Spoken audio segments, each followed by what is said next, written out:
Autorickshaw বন্ধের প্রতিবাদে ডেমরা, মোহাম্মদপুর, রামপুরা, নতুন বাজার সহ রাজধানীর বিভিন্ন এলাকায় সকাল থেকে বিক্ষোভ করছেন চালকরা।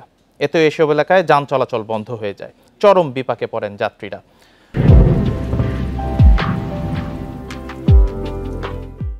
পুলিশের টিয়ার শেল নিক্ষেপের ঘটনা ঘটেছে। এর আগে সকাল ৯টার দিকে রামপুরা সড়ক অবরোধ করলে তাদের ছত্রভঙ্গ করে দেয় পুলিশ। এদিকে মিরপুরে ব্যাটারি খুলে রেখে রিকশা চালানোর প্রস্তুতি নিচ্ছে চালকরা। অটোরিকশা বন্ধের প্রতিবাদে গতকাল মিরপুরে অন্তত ৮ ঘন্টা সড়ক অবরোধ করেন অটোরিকশা চালকরা। এ সময় বাস, মিনিবাস ভাঙচুর, পুলিশের সঙ্গে বিক্ষিপ্ত সংঘর্ষ ও কালশীতে পুলিশ বক্সে আগুন দেওয়া হয়। পুলিশের সঙ্গে চালকদের সংঘর্ষের মধ্যে এক পথচারী গুলিবিদ্ধ হন। কালশীতে পুলিশ বক্সে আগুন দেওয়া সহ হামলার ঘটনায় আন্দোলনরত অটোরিকশা চালকদের বিরুদ্ধে ৩ থানায় ৪টি আলাদা মামলা দায়ের হয়েছে। এখন পর্যন্ত আটক করা হয়েছে ৪২ জনকে।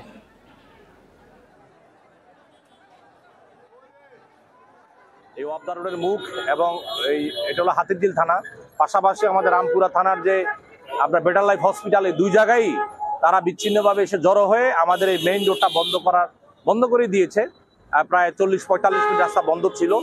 আমাদের এখানে পুলিশের টিম ছিল, পাশাপাশি আরও আমরা সবাই যারা ছিলেন, আমাদের এখানকার সিনিয়র অফিসাররা ছিলেন, এসি, এডিসি, ডিসি স্যাররা সবাই ছিলেন। এসে আমরা সকলে আলোচনা করে আমরা এই রাস্তাটা ক্লিয়ার করেছি। এ নিয়ে আরো জানাতে রাজধানী মিরপুর ও ডেমরা থেকে যোগ দিচ্ছেন সহকর্মীরা। শুরুতেই মিরপুর থেকে যোগ দিচ্ছেন সহকর্মী আদিলুর রহমান। আদিলুর, এখন আমরা বিভিন্ন জায়গায় বিক্ষোভের খবর পেয়েছি, এখন সড়কের কি পরিস্থিতি? বিক্ষোভকারীরা এখন কোন অবস্থানে আছেন?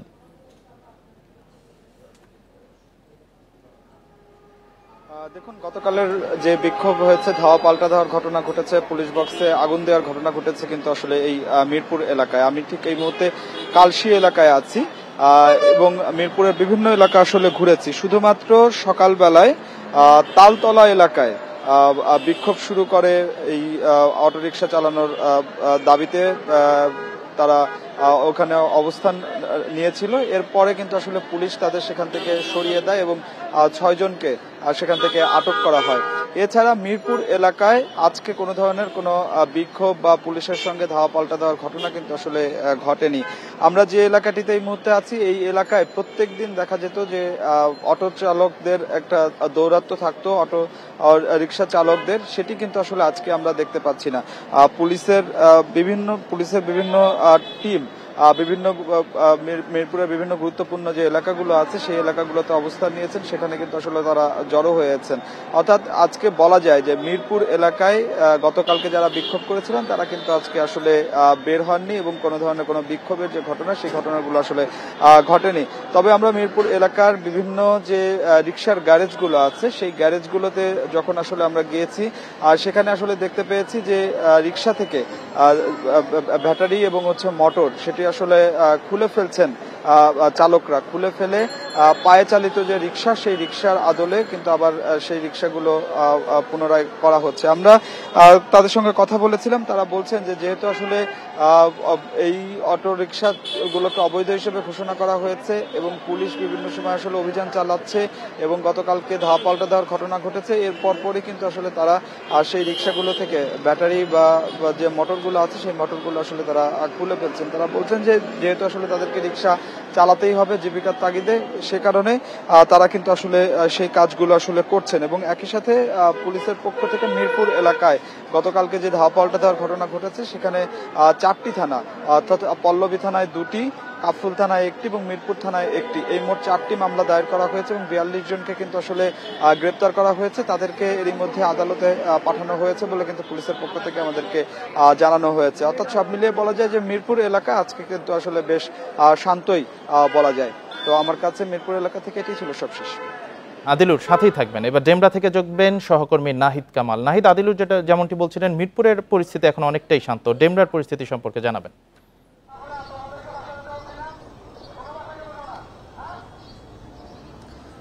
যে আমরা গতকালকেও কিন্তু দেখেছি মিরপুরে যখন উত্তেজনা ছড়িয়ে পড়ে, সেই উত্তেজনার অংশ হিসেবেই ডেমরাতেও কিন্তু দিনভর বিশৃঙ্খলা দেখা গিয়েছে এবং আজকে যেটি দেখা যাচ্ছে মূলত সকাল থেকেই অটোরিকশা চালক যারা আছেন তারা কিন্তু নেমেছিলেন এবং ডেমরার বিভিন্ন পয়েন্টে তারা কিন্তু এক প্রকার অবরোধ করেছিলেন এবং বিভিন্ন দোকানপাট এবং কিছু গাড়ি ভাঙচুরের কথাও কিন্তু আমরা জানতে পেরেছি। এবং তারপরে পুলিশের ভারী যেসব জলকামান এবং সাউন্ড গ্রেনেড সহ অন্যান্য যন্ত্রপাতি এখানে কিন্তু আনা হয়েছে, সেই সাথে পুলিশের ঊর্ধ্বতন কর্মকর্তারাও কিন্তু এখানে এসেছেন। একটু আপনাকে জানিয়ে রাখি, এই এলাকাটিতে মূলত প্রায় 50,000-এরও বেশি অটোরিকশা চালক কিন্তু রয়েছে, এমনটাই কিন্তু পুলিশ আমাদেরকে জানিয়েছেন। এবং গতকাল থেকেই আমরা যেটা দেখছি, গতকাল থেকেই তারা অনেকটাই ফুঁসে উঠেছেন তাদের দাবিতে। তবে তাদেরকে ছত্রভঙ্গ করার ছাড়া মূলত তাদেরকে বেশ যারা আছেন আজকেও যারা মূলত সহিংসতায় জড়িয়েছে তাদেরকে কয়েকজনকে আটক করলো, পরবর্তীতে কিন্তু পুলিশের কর্মকর্তারা ছেড়ে দিয়েছেন। আমরা এখানকার যে পরিস্থিতি দেখাচ্ছিলাম একটু চেষ্টা করবো, এখানকার ভারপ্রাপ্ত কর্মকর্তা আছে, আমরা একটু সংক্ষেপে জানবো আপনারা এইখানে সকাল থেকে যে ধরনের ঘটনা ঘটেছে কাউকে আটক করেছেন কিনা বা পরিস্থিতি আপনাদের নিয়ন্ত্রণে আছে কিনা? Thank you. সকালে অ্যাকচুয়ালি জানেন যে অটোরিকশা বন্ধের প্রতিবাদে বেশ কিছু শ্রমিক এখানে আসছিল, তারা রাস্তা আটকানোর চেষ্টা করছে, কিন্তু তাদের মোটিভেশন করে কথা বলে আমরা সবাইকে সরিয়ে দিচ্ছি, তাদেরকে বুঝিয়েছি। আর ওইভাবে কোনো ইনজুর্ড নেই, কাউকে আটক করা হয়নি আপাতত।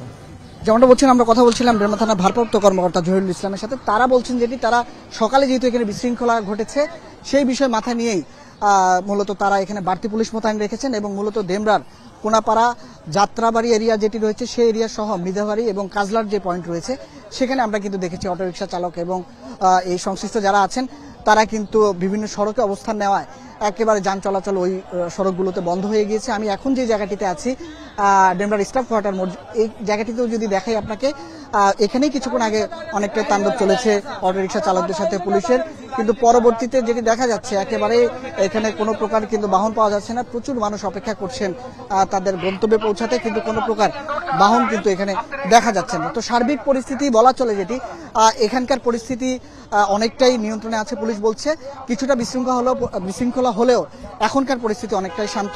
এই ছিল আমার কাছে রাজধানীর ডেমরা থেকে সর্বশেষ।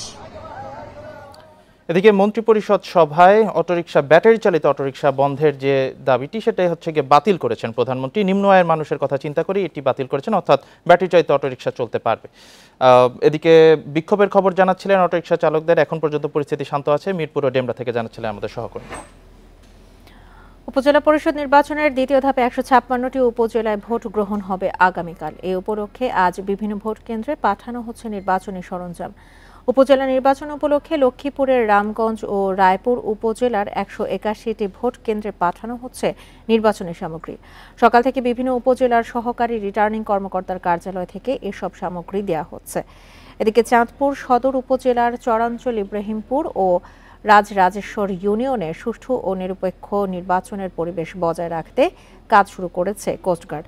নির্বাচন ঘিরে যে কোনো ধরনের অপ্রীতিকর পরিস্থিতি মোকাবেলায় নির্বাচনী এলাকায় মোতায়েন করা হয়েছে র্যাব, পুলিশ, আনসার ও বিজিবি সদস্য।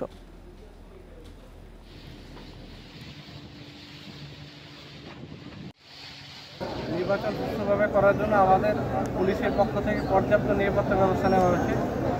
আপনারা জানেন যে আমাদের 4 স্তরের নিরাপত্তা ব্যবস্থা থাকবে। নিরাপত্তার যে ব্যবস্থাটা এটা খুব সুচারুভাবে যাতে পালন করা যায় এই বিষয়টা আমরা সর্বোচ্চ গুরুত্ব দিয়ে আমরা নিরাপত্তা পরিকল্পনা প্রণয়ন করেছি। এদিকে উপজেলা নির্বাচনের আগের দিন ব্রাহ্মণবাড়িয়া ও নাটোরে প্রতিদ্বন্দ্বী প্রার্থীর সমর্থকদের হামলায় 2 জন আহত হয়েছেন।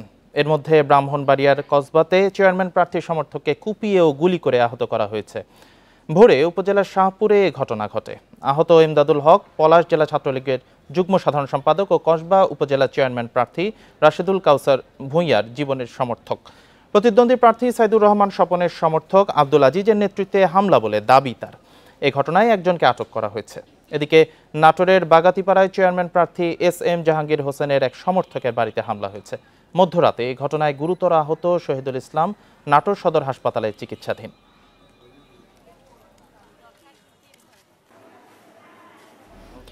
চাঁপাইনবাবগঞ্জের শিবগঞ্জ উপজেলা নির্বাচনে 8 প্রিজাইডিং কর্মকর্তাকে প্রত্যাহার করা হয়েছে।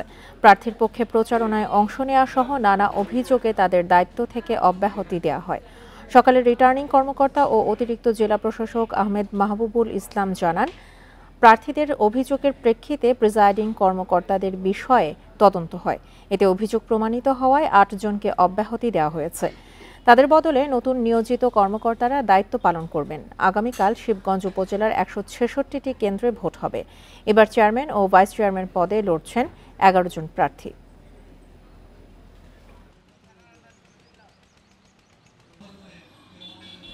চলচ্চিত্র শিল্পী সমিতির 2024-26 মেয়াদী নির্বাচনের সম্পাদক পদে মনোয়ার হোসেন দীপজলের দায়িত্ব পালনে স্থগিতাদেশ দিয়েছে হাইকোর্ট। সোমবার বিচারপতি নাইমা হায়দার ও বিচারপতি কাজী জিনাত হকের হাইকোর্ট বেঞ্চে এ আদেশ দেন।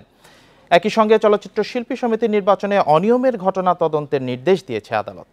বুধবার বাংলাদেশ চলচ্চিত্র শিল্পী সমিতির 2024-26 মেয়াদী নির্বাচন বাতিল চেয়ে হাইকোর্টে রিট করেন পরাজিত সাধারণ সম্পাদক প্রার্থী নাসরিন আক্তার নিপুণ। রিটে মিশা দীপজলের নেতৃত্বাধীন কমিটির দায়িত্ব পালনে নিষেধাজ্ঞা চাওয়া হয়।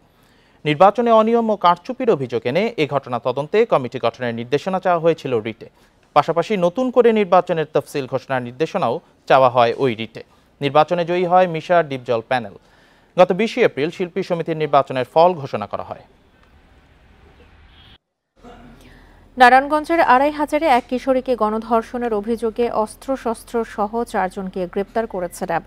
গতরাতে 2500-এর বিভিন্ন এলাকায় অভিযান চালিয়ে তাদের গ্রেপ্তার করে র্যাব 11-এর একটি দল। সকালে সংবাদ সম্মেলনে র্যাবের গণমাধ্যম শাখার পরিচালক কমান্ডার আরাফাত ইসলাম জানান, গ্রেপ্তার করা আবদুল্লাহর নেতৃত্বে গেল 15ই মে রাতে 2500-এ একটি বাড়িতে ডাকাতি শেষে ওই বাড়ির এক কিশোরীকে গণধর্ষণ করে সন্ত্রাসীরা। গ্রেপ্তারকৃতদের কাছ থেকে উদ্ধার করা হয়েছে একটি শুটার গান ও দেশীয় অস্ত্র। চক্রটি রিকশা সিএনজি চালানোর আড়ালে দীর্ঘদিন ধরে ডাকাতি করে আসছিল। তাদের বাকিদের ধরতে অভিযান চলছে।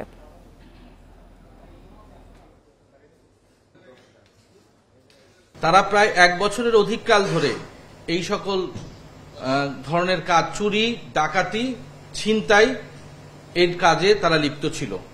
গ্রেফতারকৃত আবদুল্লাহর সহযোগী যে আব্দুল মতিন, তার বিরুদ্ধে 3টি মামলা। অপর যে 2 জন আসামি আয়নাল এবং চান মিয়া, তাদের নামেও একাধিক মামলা রয়েছে। সর্বজনীন পেনশনের প্রজ্ঞাপন প্রত্যাহারের দাবিতে 4 জুন আধাবেলা কর্মবিরতি কর্মসূচি ঘোষণা দিয়েছে পাবলিক বিশ্ববিদ্যালয়ের শিক্ষকরা। এছাড়া 28 মে সকাল 10টা থেকে 12টা পর্যন্ত কর্মবিরতি পালন করবেন তারা। সকালে ঢাকা বিশ্ববিদ্যালয় ক্লাবে বাংলাদেশ বিশ্ববিদ্যালয় শিক্ষক সমিতি ফেডারেশনের সংবাদ সম্মেলনে এই কর্মসূচি ঘোষণা করা হয়। দাবি মানা না হলে আরও কঠোর কর্মসূচি দেওয়া হবে বলেও জানান তারা। শিক্ষক নেতারা জানান, সর্বজনীন পেনশনে শুধুমাত্র স্বশাসিত স্বায়ত্তশাসিত প্রতিষ্ঠানকে অন্তর্ভুক্ত করাটা বৈষম্য। এছাড়া এই নতুন স্কিমের কারণে এই 1 জুলাইয়ের আগে নিয়োগ পাওয়া এবং এর পরে নিয়োগ পাওয়াদের মধ্যে 2টি শ্রেণী তৈরি হবে। এতে বিশ্ববিদ্যালয়ে পড়াশোনার পরিবেশ ও গবেষণার পরিবেশের উপর বিরূপ প্রভাব ফেলবে বলেও জানান তারা।